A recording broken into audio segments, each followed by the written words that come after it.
Welcome to the Inquisitive Analyst.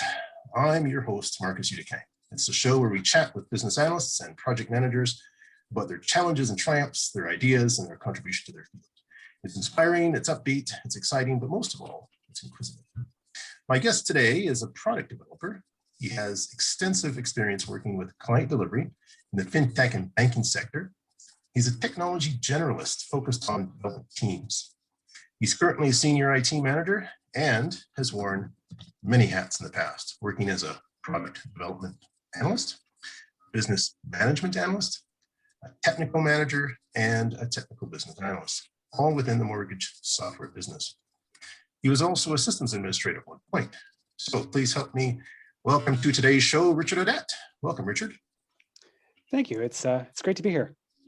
Well, it's fantastic to have you. All right, so let's get down to the brass knuckles here. Your background is really more on the technical side within IT. So you've moved from a very technical role to a role as a senior IT manager. And first of all, let's ask, how did you get started as a technical business analyst? I mean, was it something that you planned? It was not at all what I had planned.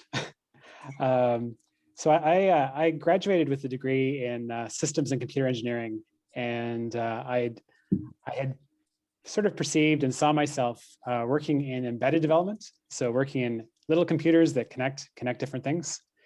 And out of school, after a brief startup with some friends, I did find some embedded development work with a really cool company in Markham called Classic Organworks, and they built embedded systems that controlled the pipes in a church pipe organ. So you hit the keys, and depending on the controls you have pressed, there was a little computer that would decide which pipes to play. That was a really cool job, and it was fun. It was a nice little company, and but ultimately opportunities for growth for me were limited, and I got into analysis through a friend of a friend was looking for someone to fill a technical analyst role, and recommended me. And the company I went to seemed to have better prospects for growth for me. So that's when I made the switch.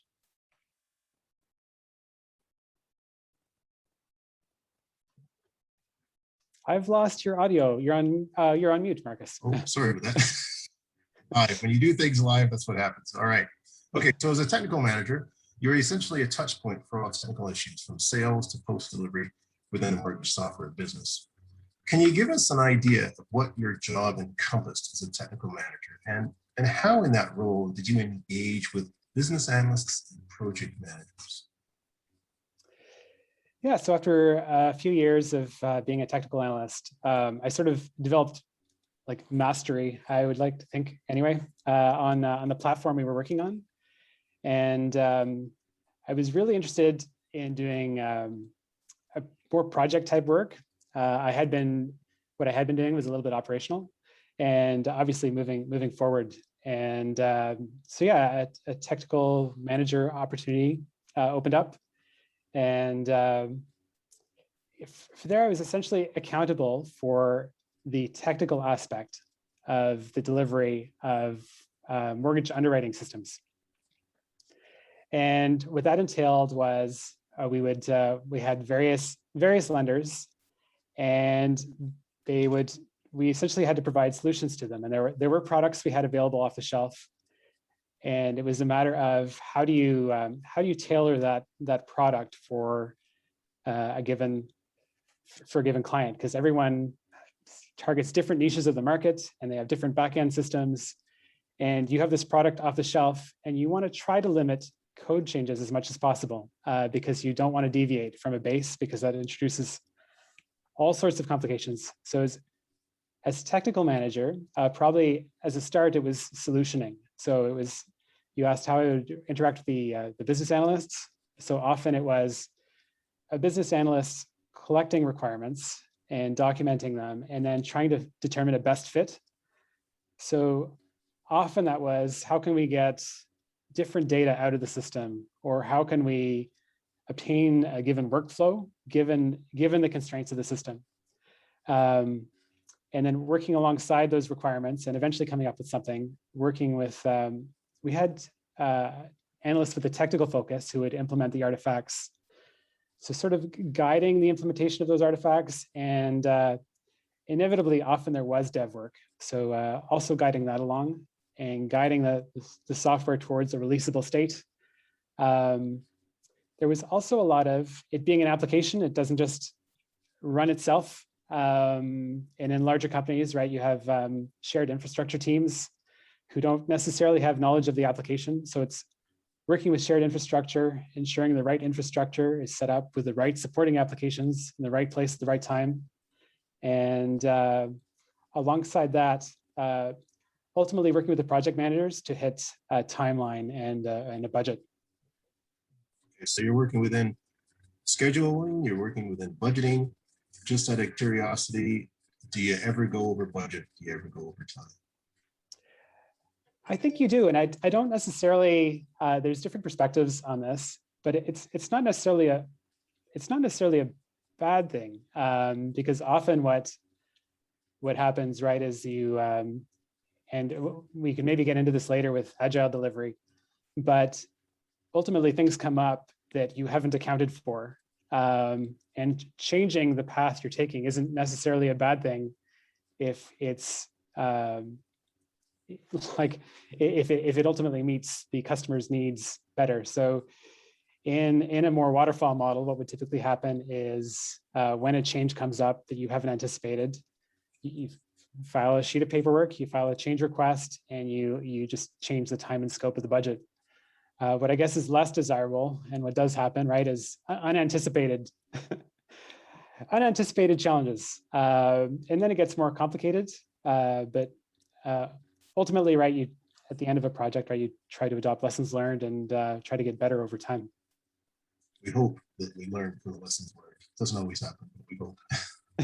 I do have someone on my team who once always said, these are almost more like lessons observed. And there are challenges, right, in larger organizations that sometimes we do our best. I love that, lessons observed. I really love that. Okay, so you later moved from a technical manager role to a business management analyst role. So it's more of a strategic role, where you're reporting directly to the vice president of Canadian mortgage technology in the company you work for. Some BAs, some business analysts may have an inclination to move into a business analyst role that's heavily weighted on the business side as opposed to the technical side.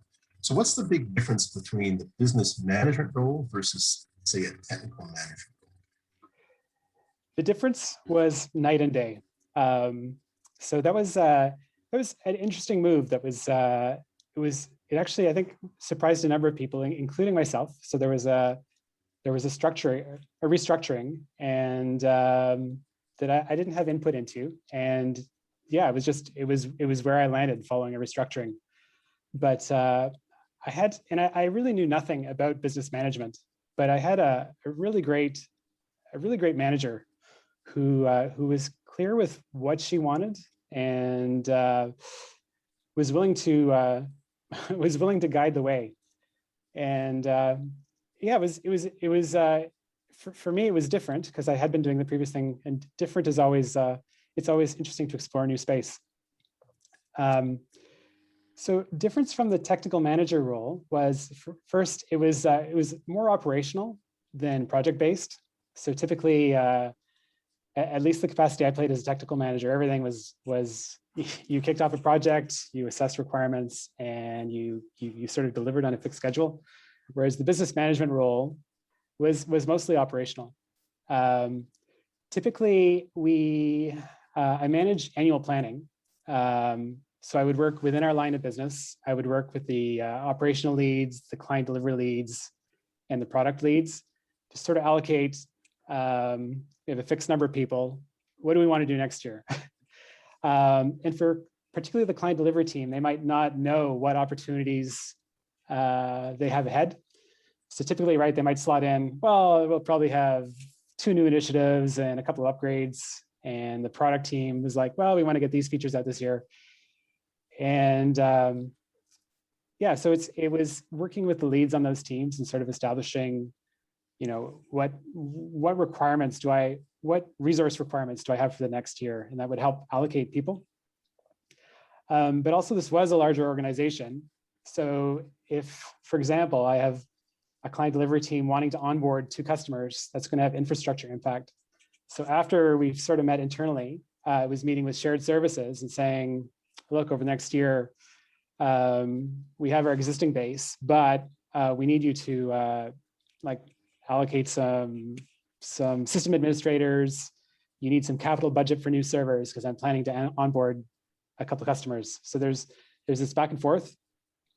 So you set this plan in stone sort of at the beginning of the budget year, and then business happens, right? So there's this typically at a monthly cadence. It's going back saying, how are we doing to plan? What do we have to adjust? And again, meeting with peers on shared services teams and seeing how we're performing to plan and trying to hit our targets. In addition to the planning capacity, we also built out some sort of like dashboards that we could then present to the leadership team with just high level takes on how the business is doing, how we're performing to plan, that would allow sort of informed decisions on how to adjust the business and how they operate the business going forward. And that was typically on a monthly cadence.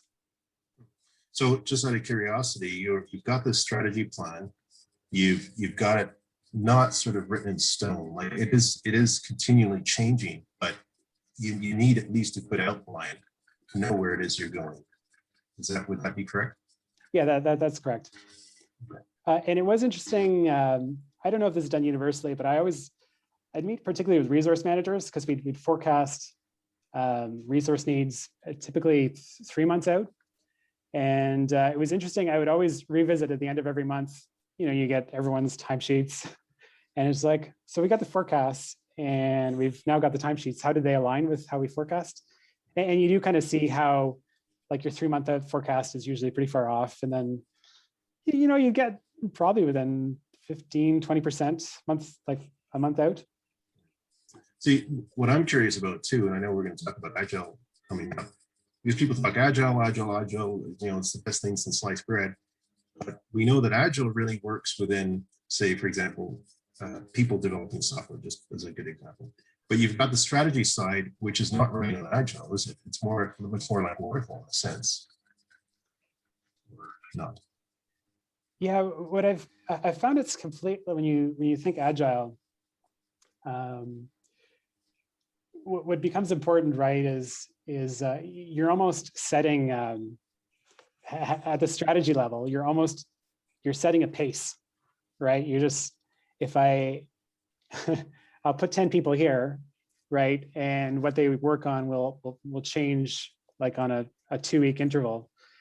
So you're almost setting a pace for how fast things move forward, rather than it's a different way of looking at things. That makes sense. Okay, so as a product analyst, you were working in an Agile environment. Can you give us an idea of what it's like performing those monthly releases, defining those user stories? What's that all about? What's kind of neat, I'm probably going to take this question in a different way because of sort of changes recently. So for the longest time, we'd have sprints every 2 weeks, and due to various constraints, actually, we would sort of deploy in a maintenance window once a month. And very recently, our team in November, we accomplished a goal that we've been working on for quite some time, and moved our platform to Azure PaaS, so they're platform as a service, which gave our application a ton of new capabilities, including 0 downtime deployments. And because we have now this capability of 0 downtime deployments, I'm not concerned about maintenance windows anymore, because I can upgrade the software without any downtime to our customers. And if I don't need to use maintenance windows, there's no need to bundle a month's worth of work together. I can, when I have a feature done, I can just release it. So we've actually moved away from those monthly release cycles and moved to what a lot of people are calling continuous integration, continuous delivery. And I would say our team has been working at this since November, and I won't say we haven't had any service window deployments, but we are now gradually, like yesterday, right? Someone put in the calendar, 11 a.m. We're putting these chunks of work out. And yeah, we were able to deliver features. And what is kind of neat when you can do that is the interactions are a lot simpler. So you're no longer telling your QA team, we're touching 20 interfaces, regression tests and see what you can find, right? You're working on a little bit of code, and which might touch one interface. Now your QA team is much, they're able to pinpoint much closer. They're able to limit their testing scope because it's easier to understand the interactions. And so you can deploy these smaller chunks. Testing is simpler, and yeah, and if something does go bad, the impact is typically much smaller because again, you understand the interactions and the impact. I'll answer your actual question was like, what was it like working in a? Yeah, maybe I can chat a little bit about how our team does Agile.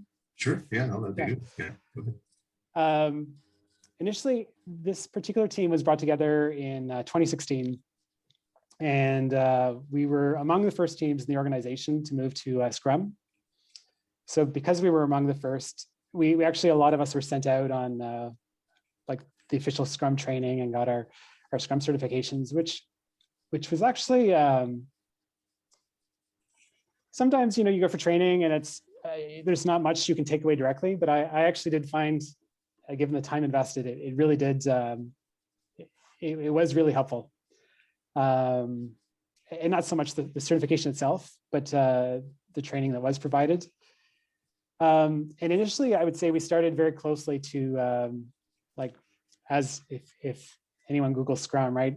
Following we were following those rules, and eventually, because the team has been working together for such a long time, you develop a trust, and you learn what works. And I would say we no longer follow a straight Scrum, and have just taken certain ideas from it and have dropped other things. So for us, we still meet we have 2-week sprints. We do create user stories. We assign points to user stories. But I think because of the trust and because it's been established on the team over the last 5 years and just the experience, our user stories aren't, I wouldn't say they're prescriptive. Like the acceptance criteria, they're kind of tracking points. And they're almost the starting point for a conversation between product and development. And what will often happen, right, is a developer will look at it and then looking at the code might suggest a different way of doing things. And yeah, it's really like a placeholder for conversation between product and development. And so yeah, we meet every 2 weeks. We sort of plan out what we hope to accomplish the next 2 weeks. Yeah, then that's sort of how we plan our work over time.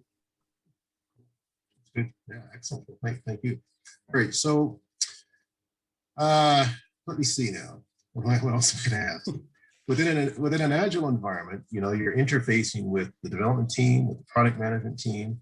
Can you give us an idea of what that experience was like? Again, I kind of go back to the conversational. So we still have, I guess the importance is the conversation and just meeting regularly. Product is still setting a roadmap and priorities. But yeah, it's definitely it's a two-way conversation. And like obviously the development team is very close to it, and like there's nothing really stopping anyone from, I got an idea, right? Right. Yeah, we should do this, right? And that definitely happens. And what's kind of neat, you get challenges, right? If like I can think of a few over the years, and one of them is email templates, right? Every time there's a rebranding, every time there's an address change, every time, and product can just say, oh, our address is changing to this, send that out, right? And then the development team could just do the work. Or it's just like, you know what, we're spending a lot of time on like redoing the same templates over and over. And it's like, I have a better idea for how to do these templates, right? And instead of this time spending X hours, making these updates, testing them, ensuring they're great. I've, like in my own time, I've looked at this templating system, and we should move to that. And the other place we've seen that is all the little labels on websites, like update and post, that have to be maintained in French and English. Those can be a pain to maintain across many environments, or if you have a white labeled product, maybe one bank wants to see it differently than another. And that was another great thing we saw come from the development team. Is like, look, there's like external products that manage this really well. What if we integrate with that? And we've seen some great things go both ways that have made the whole platform come out stronger. Okay, so you've had that growth and development from that technical business analyst role to a senior IT manager role over a number of years. So how, as a senior manager, do you channel all your knowledge, all your experience into seeing the big picture within an organization? What's kind of funny, I think for me, is I'm probably work best when paired with someone who sees the big picture. Okay. I think for myself, my strength is probably very much a current picture kind of person. So I'm kind of pragmatic, and I'm probably pretty good when I like, here's the problems at hand, here's the resources we have, how can we best order this, how can we best fit it together, how do we best tackle the problems ahead of us. And then I sometimes find it really hard to, because like the reverse is seeing big things that just aren't practical, but both are kind of important, because otherwise you never move forward. So yeah, I definitely I have to pay attention to people who and try to pair up with, and it's probably important for everyone, right? You kind of see your strengths and see. So I've definitely, and I've certainly had peers and managers who see bigger than myself, and we've benefited from it.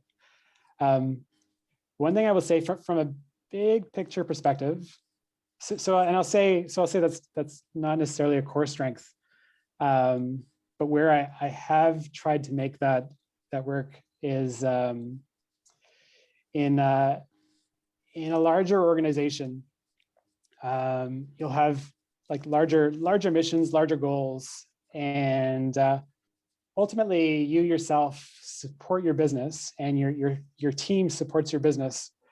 But in truth, right, everyone, I might support this business today and support another business tomorrow, right? It's just like as priorities shift, right? People move around within the organization.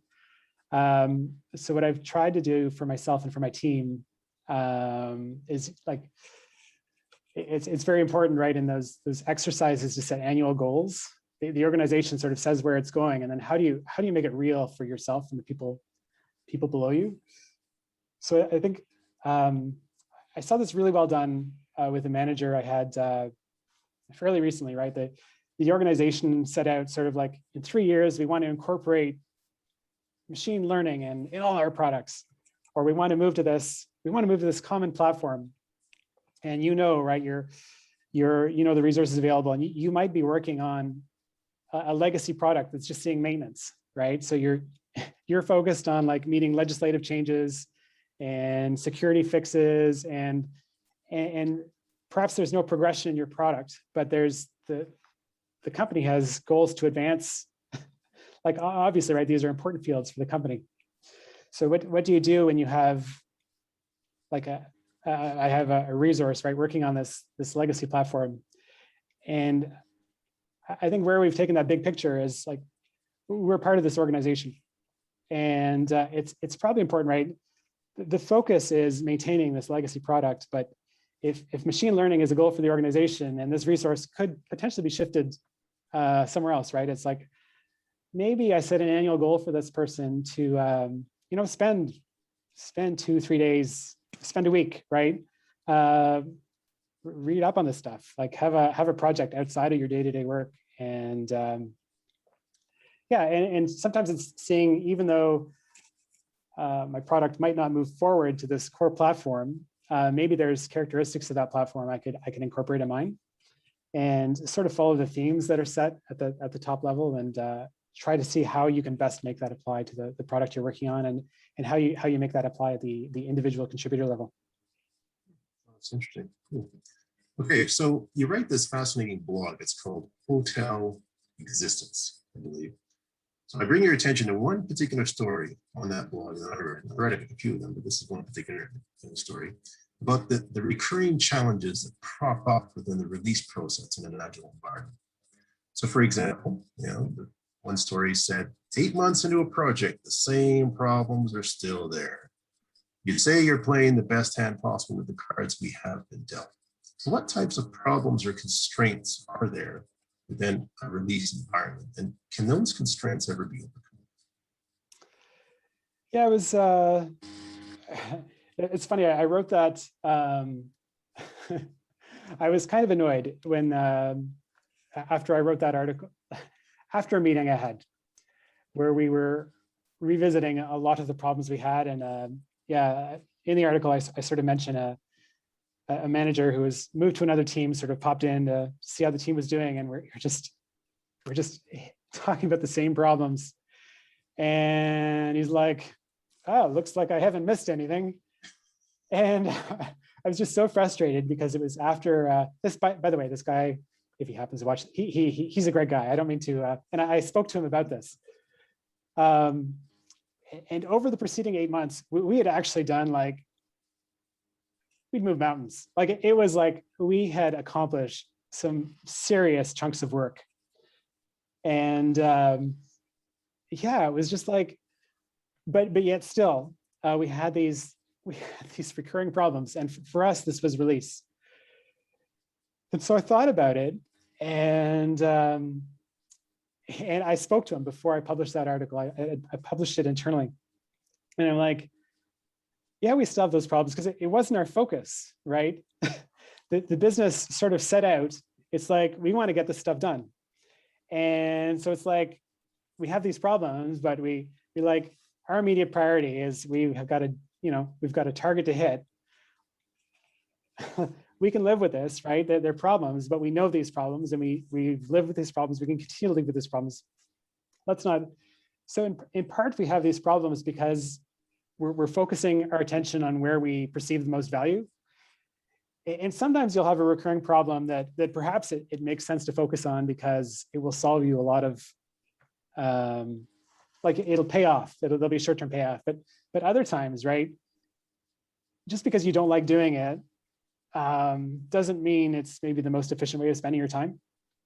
So yeah, I wrote that article sort of with an eye to, it's like, yeah, we still have those problems, but like, look at what we did, right? In spite of those problems. And I think the other thing is in large organizations, you ultimately work with shared resource teams, and there's things you control and things you influence. And things you influence can take time, right? And ultimately things do change and can change.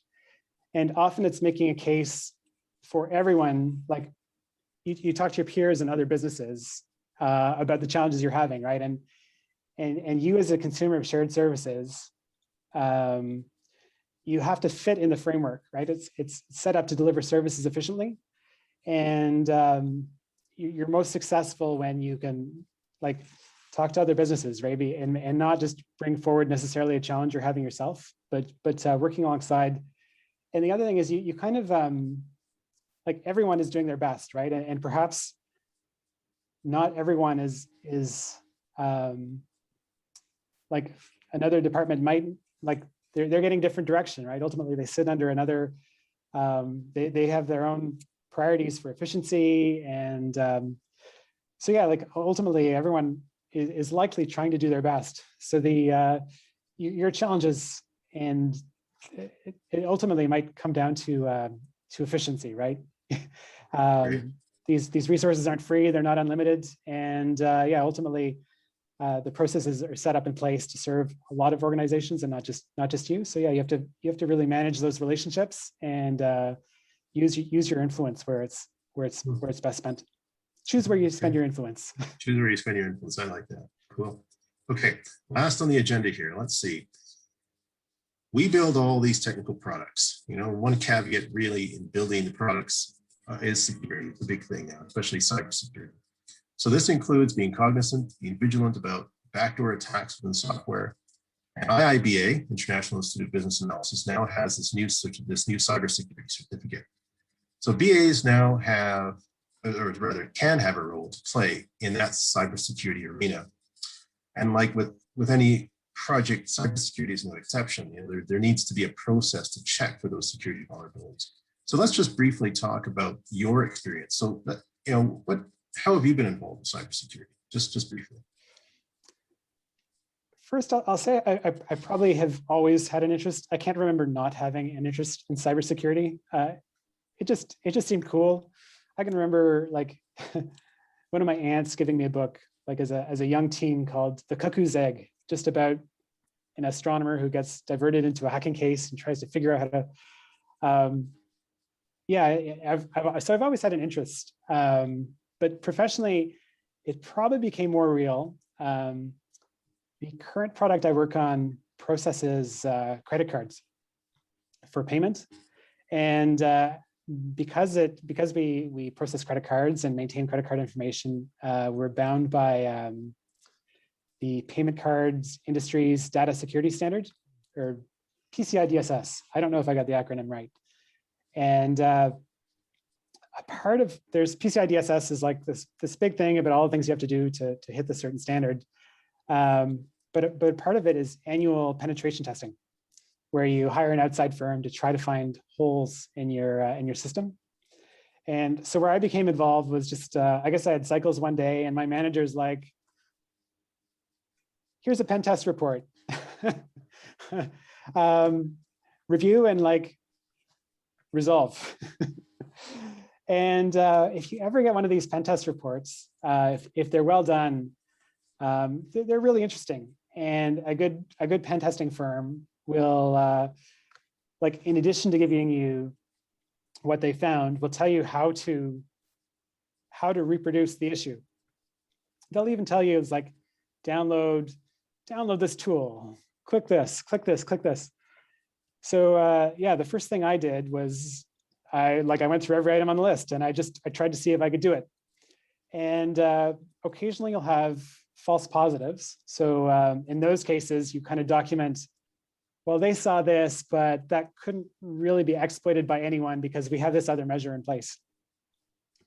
And then there's other items where there actually is a gap, right? And often it's not even necessarily the application itself, but the infrastructure it's set up on. And so it's coordinating with other teams, right? It's like sometimes it's going to the guy who runs your load balancer, and you're like, look, this external firm says you have it set up wrong. And so, like, in that way, even if your focus has been mostly business, right? All the ingredients are there, and a lot of it is a coordination activity. But yeah, that's how I got started, was like working with that very first. And then I must have been successful in that maybe. Eventually I was sort of appointed security champion for our line of business. So then it was like this was a larger company I was working with, and with like a fairly significant security team, right? And it wouldn't just be an annual activity. Like a part of it was this annual activity, but there's always things going on. There's always threats, and so yeah, it just essentially becoming a touch point for our line of business for those items. But yeah, it all started with being given a go through this pen test list and resolve. Yeah, and ultimately working with the dev team on dev items and prioritize them alongside with regular product progression items. So this has been a great conversation, Richard. Just fascinating. You know, you've got this broad experience and very insightful. Thank you very much. Just before we close off, how can anyone in the audience get in touch with you if they want to?